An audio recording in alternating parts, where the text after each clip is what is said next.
ಸಿದ್ಲಿಂಗಯ್ಯನವ್ರು usual ಆಗಿ ನನಗೆ ಗಾಂಧಿ ಗಾಂಧಿ ಅಂತ ಕರೆಯೋರು. Sudharani father character. ಸಾರ್ ನನ್ನ ಆಕ್ಟಿಂಗ್ ಎಲ್ಲ ಖಂಡಿತ ಮಾಡೋದಿಲ್ಲ, ನನ್ನ ಮೇಲೆ ನಂಬಿಕೆ ಇಲ್ವ, ನಾನು ಮಾಡಿಸ್ತೀನಿ ರೀ, ನನಗೆ ಆಗದೇ ಇಲ್ಲ ಅಂತ ಹಠ ಹಿಡಿದೆ, ಕೋಪನೂ ಬಂತು.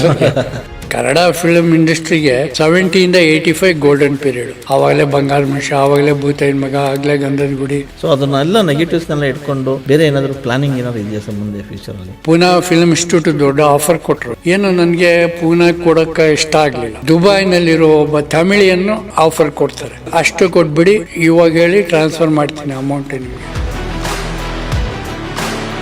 ಸರ್ ಈಗ ನೀವು ಆಗ ನೋಡಿದಂಥ ಇಂಡಸ್ಟ್ರಿ ಈಗ ನೋಡಿದಂಥ ಇಂಡಸ್ಟ್ರಿ ಬದಲಾವಣೆ ಹೇಗಿದೆ ಸರ್? ಆಗ ನಿಜವಾಗಿ ಪುಟ್ಟಣ್ಣ ಅಂತ ಅವ್ರಿಗೆ ಈಗಿನ ಫೆಸಿಲಿಟಿ ಇದ್ರಿ ಎಂಥ ಪಿಕ್ಚರ್ ಮಾಡಿರೋ ಅನ್ಸುತ್ತೆ ನನಗೆ.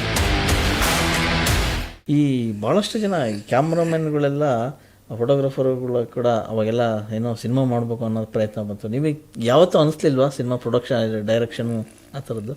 ನನಗೆ ಯಾವತ್ತೂ ಇದು ಬಿಟ್ಟು ಬೇರೆ ಹೋಗ್ಲಿಲ್ಲ. ಒಂದು ಇನ್ಸಿಡೆಂಟ್ ಹೇಳಬೇಕಂದ್ರೆ ಭಾಳ ಇದಿದೆ. ನಮ್ಮ ಕ್ಯಾಮ್ರಾಮನ್ ಇವರು ಎನ್ ಜಿ ರಾವ್ ಅಂತೇಳಿ, ನೀವು ಕೇಳಿದಾಗೆ ಕೇಳಿದ್ರು, ಏನು ಯಾವಾಗಲೂ ಎನ್ ಜಿ ರಾವ್ ಅವರು ಪ್ರಸಿದ್ಧ ಕ್ಯಾಮ್ರಾಮನ್ನು.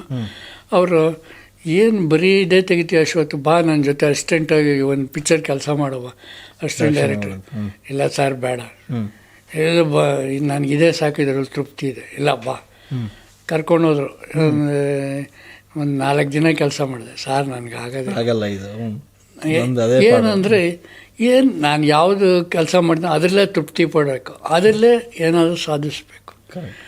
ಸುಮ್ಮನೆ ಈಗ MLA ಆದವನ್ನೆಲ್ಲ ಮಿನಿಸ್ಟರ್ ಆದಂಗೆ ಆಸೆ ಪಟ್ಟರೆ ಆಗಲ್ಲ. ಅದೇ ಥರ ML ಆಗಿರ್ಬೇಕು ಅಷ್ಟೇ, ಅದರಲ್ಲೇ ಒಳ್ಳೆ ಕೆಲಸ ಮಾಡ್ಬೋದು. ನಾನು ಸ್ಟಿಲ್ ಫೋಟೋ ಇದೆಲ್ಲ ಮಾಡೋದು. ಕರೆಕ್ಟ್. ಇನ್ನೂ ಒಂದು ಬಂತು, ಸಿದ್ಲಿಂಗಯ್ಯನವರು ಯಾವುದು ಇದು ಸಂಭವಾಮಿ ಅದರಲ್ಲಿ ಅವರು ಸಿದ್ಲಿಂಗಯ್ಯನವರು ಯೂಶುವಲ್ ಆಗಿ ನನಗೆ ಗಾಂಧಿ ಗಾಂಧಿ ಅಂತ ಕರೆಯೋರು. ಸುಮ್ಮನೆ ಖುಷಿ ಬಂದರೆ ನೀವು ಬಿಡ್ರಿ ಗಾಂಧಿ ಆ ಥರ ಇದು ಮಾಡೋರು. ಅದರಲ್ಲಿ ಒಂದು ಕ್ಯಾರೆಕ್ಟ್ರು ಸುಧಾರಾಣಿ ಫಾದರ್ ಕ್ಯಾರೆಕ್ಟ್ರು, ಅದು ಪಾರ್ಟ್ ನೀವು ಮಾಡೋ ಪಾರ್ಟು. ಸಾರ್ ನನ್ನ ಆ್ಯಕ್ಟಿಂಗ್ ಎಲ್ಲ ಖಂಡಿತ ಮಾಡೋದಿಲ್ಲ, ನನ್ನ ಪಾರ್ಟ್ರು ಇದೇ ಇಲ್ಲ, ನನಗೆ ಇಂಟ್ರೆಸ್ಟ್ ಇಲ್ಲ, ಮಾಡೋದಿಲ್ಲ. ಅವ್ರು ಏನನ್ನ ಇಲ್ಲ ನೀನು ಸೂಟ್ ಆಗ್ತೀಯಾ, ನೀವು ಮಾಡಿ. ಎಷ್ಟು ಕೋಪಿಸ್ಕೊಂಡ್ರು ಅಂದರೆ ನೋಡಿ, ನನ್ನ ಮೇಲೆ ನಂಬಿಕೆ ಇಲ್ವ, ನಾನು ಮಾಡಿಸ್ತೀನಿ, ನಾನು ಎಂತೆಂಥ ಕೇಳಿ ಮಾಡಿಸಿಲ್ವ ಪಾರ್ಟು, ಎಷ್ಟು ಲೇ ಮ್ಯಾನ್ ಕೇಳಿ ನಾನು ಪಾರ್ಟ್ ಮಾಡ್ತಿಲ್ವ, ನನಗೇನು ನಿಮ್ಗೆ ಸೂಟ್ ಆಗುತ್ತೆ ಅಂತ ಅನಿಸುತ್ತೆ ಆ ಕ್ಯಾರೆಕ್ಟ್ರ್ ನೀವು ಮಾಡಿ. ನಮ್ಮ ಅಣ್ಣವ್ರ ಹತ್ರ ಹೇಳ್ಸಿದ್ರು, ಡೈರೆಕ್ಟರ್ ಲಕ್ಷ್ಮೀನಾರಾಯಣ ಹತ್ರ ಹೇಳಿಲ್ಲ, ನಾವು ಒಪ್ಪಲೇ ಇಲ್ಲ, ನನಗೆ ಆಗೋದೇ ಇಲ್ಲ ಸರ್. ಆಮೇಲೆ ಬ್ರಹ್ಮ ಅವ್ರ ಕೆಲ ಹಾಕಿ ಪಾರ್ಟ್ ಮಾಡಿದ್ರು. ಅಷ್ಟು ದೊಡ್ಡ ಪಾತ್ರ, ನನಗೆ ಆಗದೇ ಇಲ್ಲ ಅಂತ ಹಠ ಹಿಡಿದೆ, ಕೋಪನೂ ಬಂತು. ಅದೇ ಮನುಷ್ಯನಿಗೆ ನೋಡಿ, ಅದೇ ಬೇರೆ ಯಾರಾದ್ರೂ ಅವಕಾಶ ಸಿಕ್ಕರೆ ಸಾಕು ಅನ್ನೋರು ಅಲ್ವಾ? ಹೌದು. ಇಲ್ಲ, ನಮಗೆ ಇಂಟ್ರೆಸ್ಟ್ ಇಲ್ಲ. ಅದೇ ನೀವು ಹೇಳಿದ್ರೆ ನಿಮ್ಮ ಫೋಕಸ್ ಇದು. ಹೌದು, ಅಷ್ಟೇ. ಇದು ನಮಗಿದು, ಇದರಲ್ಲಿ ಏನಾದ್ರು ಸಾಧಿಸಬೇಕು. ಸೊ ಇಷ್ಟು ವರ್ಷದ ಆ ಜರ್ನಿ ನಿಮಗೆ ತೃಪ್ತಿ ಕೊಟ್ಟಿದೆಯಾ ಸರ್? ಇವಾಗ ಮಧ್ಯ ಒಂದು ಸ್ವಲ್ಪ ಬೇಜಾರಾಯಿತು. ಯಾವ ಕಾಲಘಟ್ಟ ಅದು? ಇದು ಚೇಂಜ್ ಆಗೋ period, colour in black and white. ಇದು ಇಲ್ಲಿ ನಮ್ಮ ಸ್ಟೆಂಟ್ಸ್ಗಳೆಲ್ಲ ಇದಾದ್ರು, ಎಲ್ಲ ಇಂಡಿಪೆಂಡೆಂಟ್ಗಳಾದರು, ಕಾಂಪಿಟೇಷನ್ಸ್ ಬಂದವು. ಆ ಥರ ಎಲ್ಲ ಆದಾಗ ಸ್ವಲ್ಪ ಬೇಸರ ಆಯಿತು. ಆಮೇಲೆ ಗ್ರ್ಯಾಜುಯಲಾಗಿ ಕಮ್ಮಿ ಮಾಡಿಬಿಟ್ಟು 2005 ಸ್ಟುಡಿಯೋ ಗಿಡೆಲ್ಲ ಕ್ಲೋಸ್ ಮಾಡಿಬಿಟ್ವಿ. ಇವತ್ತಿಗೂ ನಿಮ್ಮ ಹೆಸರು ಕರಿಬೇಕಂದ್ರೆ ಪ್ರಗತಿ ಅಶ್ವಥ್ ನಾರಾಯಣ ಅಂತಲೇ ಕರೀತಾರೆ, ಯಾಕಂದರೆ ಅಷ್ಟು ಫೇಮಸ್ ಆದಂಥ ಸ್ಟುಡಿಯೋ ಕನ್ನಡ ಇಂಡಸ್ಟ್ರಿಗೆ. ಸರ್ ಆ ಕಾಲದಲ್ಲಿ ನೀವು ಶಂಕರ್ನಾಗ್ ಜೊತೆಗೂ ಕೆಲಸ ಮಾಡಿದ್ರಿ? ಹೌದು ಹೌದು. ಅವರು ನಾನು 11 ಜನ ಆರ್ಟಿಸ್ಟ್ ಮೊದಲನೇ ಸಿನಿಮಾ ಕೆಲಸ ಮಾಡಿದ್ದೆ. ಯಾವುದು ಸರ್? 11 ಜನ ಆರ್ಟಿಸ್ಟ್. ಶಂಕರ್ನಾಗ್ದು ಒಂದಾನೊಂದು ಕಾಲದಲ್ಲಿ ಜೈ ಜಗದೀಶದು ಫಲಿತಾಂಶ, ಶ್ರೀನಿವಾಸ ಮೂರ್ತಿದು ಹೇಮಾವತಿ, ಸುಧೀರ್ದು ಮಾಡಿ ಮಡಿದವರು, ಶ್ರೀಧರ್ದು ಅಮೃತಗಳಿಗೆ, ಮುರಳಿ, ಚರಣ್ ರಾಜ್ ಮೊದಲನೇ ಪಿಕ್ಚರು. ಈ ಥರ 11 ಜನ ಆರ್ಟಿಸ್ಟ್ ಮೊದಲನೇ ಪಿಕ್ಚರ್ ನಾನು ಕೆಲಸ. ಸೂಪರ್. ಎಲ್ಲ ಸ್ಟಾರ್ಗಳಿಗೂ ಫಸ್ಟ್ ಸ್ಟಿಲ್ ಫೋಟೋ 11 ಜನ. ಅದೇ ಹೆಗ್ಗಳಿಕೆ ಅಲ್ವಾ ಸರ್ ಅದು ಹೇಳೋದು? 11 ಜನ ನೋಡಿ, ಕನ್ನಡ ಚಿತ್ರರಂಗದಲ್ಲಿ ಶಂಕರ್ನಾಗು, ಸುಧೀರು, ಶ್ರೀಧರು, ಈಗ ಎಂತೆಂಥ ಲೆಜೆಂಡ್ ಅವರು ಎಲ್ಲರದ್ದು ಮೊದಲನೇ ಪಿಕ್ಚರು. ಈ ಮೊದಲನೇ ಶ್ರೀಧರ್ ಜ್ಞಾಪಿಸ್ಕೊಂಡ್ರು ಡೈರೆಕ್ಟರ್ ಅಸೋಸಿಯೇಷನ್ ಫಂಕ್ಷನ್. ಹೌದು ಸರ್. ಇದು ಶ್ರೀನಿವಾಸ ಮೂರ್ತಿ ಅವರು ಹೇಮಾವತಿ ಫಸ್ಟ್ ಸಿನಿಮಾ. ಓಕೆ, ಅವರು ಹೆಂಗೆ ಸರ್ ಅವಾಗೆಲ್ಲ ಮಾಡುವಾಗ? ಅವ್ರಿಗೆ ಟ್ಯಾಲೆಂಟೆಡ್ ಫೆಲೋ ಅಲ್ವಾ, ಟ್ಯಾಲೆಂಟ್ ಇತ್ತು, ನಾಟಕದ ಇದಿತ್ತು. ಇನ್ನೂ ಸ್ವಲ್ಪ ಹಿಂದೆ ಹೋದ್ರೆ ಗಂಗಾಧರ್ ಅವರೆಲ್ಲ ಸಿಗ್ಲಿಲ್ವಾ ನಿಮಗೆ ಕೆಲಸ ಮಾಡಲಿಕ್ಕೆ? ಗಂಗಾಧರ್ ಹತ್ರ ಯಾವುದು 1-2 ಫಿಲಮ್ ಮಾಡಿದೆ ಅಷ್ಟೇ. ಹಾಂ, ಅದನ್ನು ಮಾಡಿದಿರಿ. ಬಹುಶಃ ಕನ್ನಡ ಚಿತ್ರರಂಗದಲ್ಲಿ ಎಲ್ಲನೂ ಒಂದು ರೌಂಡು. ಇಲ್ಲ, ನಮ್ಮ ಪೀರಿಯಡ್ ಗೋಲ್ಡನ್ ಪೀರಿಯಡ್ ಅಲ್ವಾ? ಕನ್ನಡ ಫಿಲ್ಮ್ ಇಂಡಸ್ಟ್ರಿಗೆ 70 to 85 ಗೋಲ್ಡನ್ ಪೀರಿಯಡ್. 15 ವರ್ಷ. ಹಾಂ, 70 to 85 ಪೀರಿಯಡಲ್ಲಿ ನೀವು ಯಾವ ಫಿಲಮ್ಸ್ ರಿಲೀಸ್ ಆಗಿದೆ ನೀವು ಚರ್ಚೆ ಇದು ಮಾಡಿ ಇಡಿ. ಚರಿತ್ರೆ ದೃಷ್ಟಿಯಿಂದ ಬೆಸ್ಟ್ ಫಿಲಮ್ಸ್ ಬಂದಿರೋದು, ಹೆಚ್ಚು ಬಂದಿರೋದು ಆ ಪೀರಿಯಡ್ 15 ವರ್ಷ. 15 ವರ್ಷದಲ್ಲಿ. ಹಾಂ, ಆವಾಗಲೇ ಬಂಗಾರ ಮನುಷ್ಯ, ಆವಾಗಲೇ ಭೂತಾಯಿನ ಮಗ, ಆಗಲೇ ಗಂಧದ ಗುಡಿ, ಎಲ್ಲ ಎಲ್ಲ ಈ ಒಂದು ಸಂಸ್ಕಾರ ಎಲ್ಲ ಆ ಪೀರಿಯಡಲ್ಲೇ ಬಂದಿರೋದು. 70 to 85 ಕರೆಕ್ಟ್. 15 ಇಯರ್ಸು ತುಂಬ ಒಳ್ಳೆ ಫಿಲ್ಮ್ಸ್ ಬಂದಿದೆ. ಕರೆಕ್ಟ್. ನೋಡಿ, ಅಂಥಂಥ ದೊಡ್ಡ ದೊಡ್ಡ ಸಿನಿಮಾಗಳು, ದೊಡ್ಡ ದೊಡ್ಡ ಸ್ಟಾರು, ಇವತ್ತು ಲೆಜೆಂಡ್, ದಂತಕಥೆ ಅಂತ ಹೆಂಗೆ ಕರಿತೀವಿ ಅಂಥರ ಜೊತೆಗೆ ನೀವು ಕೆಲಸ ಮಾಡಿರೋದು. ಈವನ್ HLN ಸಿಂಹ ಅವ್ರ ಫಿಲಮ್ ಒಂದು ವರ್ಕ್ ಮಾಡಿದಿರಿ. ಹೌದು ಹೌದು, ನಿಮ್ಮ ಪ್ರೊಫೈಲ್ ನೋಡಿದಾಗ HLN ಸಿಂಹ ಅವ್ರದ್ದು ಒಂದು ಫಿಲಮ್, ಅವರೆಲ್ಲ ಕಡೆಯ ಫಿಲಮ್ ಅವರು. HLN ಸಿಂಹ ಅವರೆಲ್ಲ ಏನು ರಾಜ್ಕುಮಾರ್ನ ತಂದವರು. ಹೌದು ಹೌದು, ಅವ್ರ ಫಿಲಮ್ಮು ಕೆಲಸ ಮಾಡಿದಿರಿ. ಅದೇ ಅಂತ ಲೆಜೆಂಡ್ ಸಿನಿಮಾ ಮಾಡಿರ್ತಾರಲ್ಲ. ಅದರಿಂದ ಇವರು MR ವಿಠಲ್ಲು ಇಂಥ ಡೈರೆಕ್ಟ್ರು ನಮ್ಮ ಇವರು KSL ಸ್ವಾಮಿ, ರವಿ, ಹೌದು, ಅವ್ರದ್ದು 8-9 ಫಿಲಮ್ ಮಾಡಿದ್ದೀನಿ. ಮಲೆಯ ಮಾರ್ತಾ ಮಾಡಿದೆ ಅವ್ರದ್ದು. ಹೌದು, ಬ್ಯೂಟಿಫುಲ್ ಸಿನಿಮಾ. ಸರ್, ನೀವು ಇಷ್ಟೊಂದೆಲ್ಲ ಕೆಲಸ ಮಾಡಿ ಎಲ್ಲೋ ಒಂದು ಕಡೆಗೆ ಸಂಘ ಸಂಸ್ಥೆಗಳು ನಿಮ್ಮನ್ನು ಕರೆದು ಗೌರವಿಸಿದ್ದು, ಪ್ರಶಸ್ತಿ ಪುರಸ್ಕಾರ ಕೊಟ್ಟರು. ಸರ್ಕಾರದ ಕಡೆಯಿಂದ ಯಾವುದೋ ಗುರ್ಸುವಂಥ ಕೆಲಸನೇ ಆಗಲಿಲ್ಲ. ಯಾಕಂದರೆ ನಿಮ್ಮ ಕೆಲಸ ತುಂಬ ಸಣ್ಣದೇನಲ್ಲ, ತುಂಬ ದೊಡ್ಡ ಕೆಲಸ. ನೋಡೋಣ ಏನು ಮಾಡೋದು, ಏನಾಗುತ್ತೆ ನೋಡೋಣ.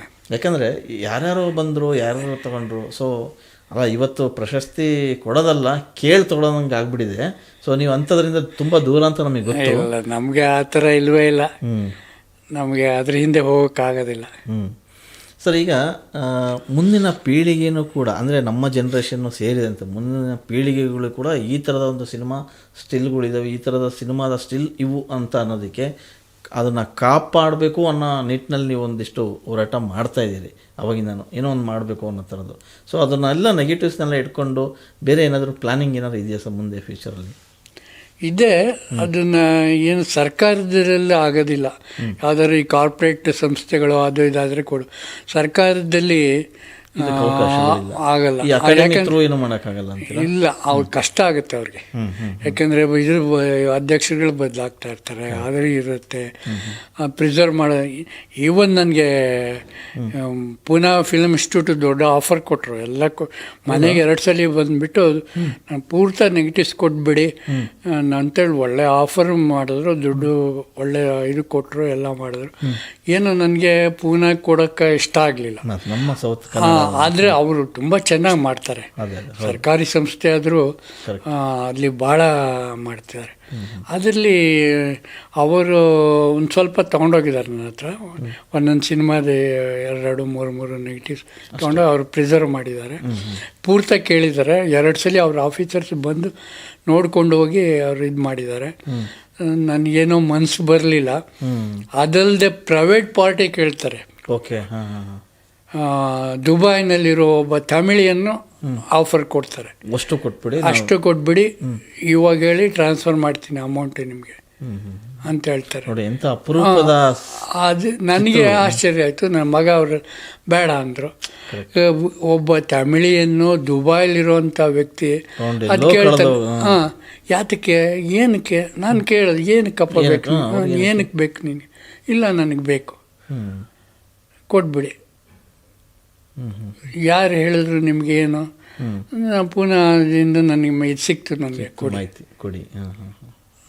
ನಾನಿಲ್ಲ ಅಂತ ಕೊಡಿ. ಅಷ್ಟೊಂದೆಲ್ಲ ನಿಮಗೆ ಆಫರ್ ಕೊಟ್ಟರು, ನೀವು ಬೇಡ ಅಂತ. ಅದು ನಿಮ್ಮ ಪ್ರೀತಿ ಸರ್. ಯಾಕಂದರೆ ಆ ದಿನಗಳು ಮತ್ತೆ ಸಿಗಲ್ಲ, ಆ ದಿನದ ಕೆಲಸ ಸಿಗಲ್ಲ, ಆ ದಿನದ ಆರ್ಟಿಸ್ಟ್ಗಳು ಸಿಗಲ್ಲ. ನೀವು ಸೆರೆ ಹಿಡಿದಂಥ ಸ್ಟಿಲ್ ಮಾಡ್ತೀನಿ ಅಂದ್ರೆ ಈಗ ಸಿಗಲ್ಲ.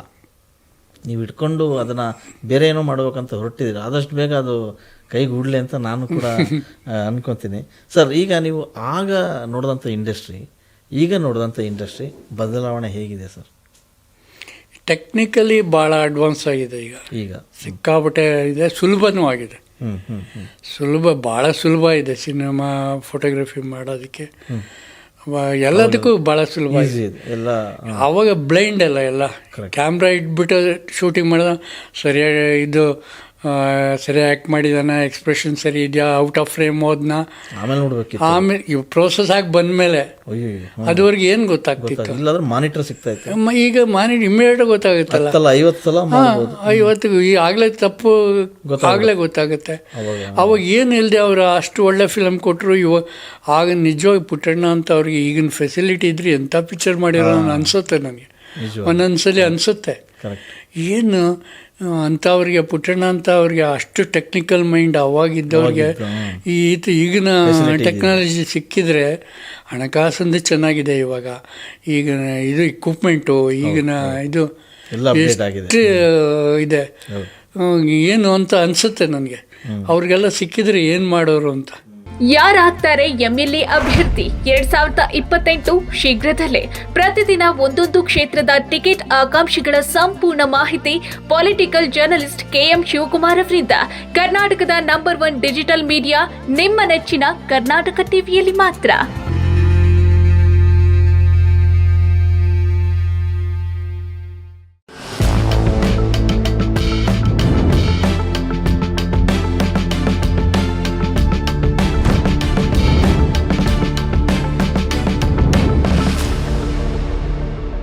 ತುಂಬ ಖುಷಿ ಆಗ್ತಾ ಇದೆ. ಯಾಕೆಂದರೆ ಇವತ್ತು ಎಷ್ಟೋ ಜನ ಮಹಿಳೆಯರು ಹೇಳ್ತಾ ಇದ್ರು, ನನಗೆ PCOD ಪ್ರಾಬ್ಲಮ್ ಇತ್ತು ಸರ್, ಥೈರಾಯ್ಡ್ ಪ್ರಾಬ್ಲಮ್ ಇತ್ತು ಸರ್, ಆರಾಮಾಗಿ ನಾನು ಸಣ್ಣ ಆದೆ ಸರ್, ತುಂಬ ಥ್ಯಾಂಕ್ ಯು ಅಂತ ಎಷ್ಟೋ ಜನ ಹೇಳ್ತಾ ಇದ್ರು. ನಿಮಗೆ PCOD ಪ್ರಾಬ್ಲಮ್ ಇರಲಿ, ಥೈರಾಯ್ಡ್ ಪ್ರಾಬ್ಲಮ್ ಇರಲಿ, 100% ನೀವು ಸಣ್ಣ ಆಗಬೇಕು, ಆರೋಗ್ಯದಲ್ಲೂ ಸಮೇತ ತುಂಬ ಚೇತರಿಕೆ ಆಗಬೇಕು ಅಂದರೆ ಪ್ರತಿದಿನ ನಮ್ಮ ಜೀನಿ ಸ್ಲಿಮ್ನ ಯೂಸ್ ಮಾಡಿ. ಯಾಕೆಂದರೆ ಜೀನಿ ಸ್ಲಿಮ್ಮು ಒಂದು ಉತ್ತಮ ಆಹಾರ.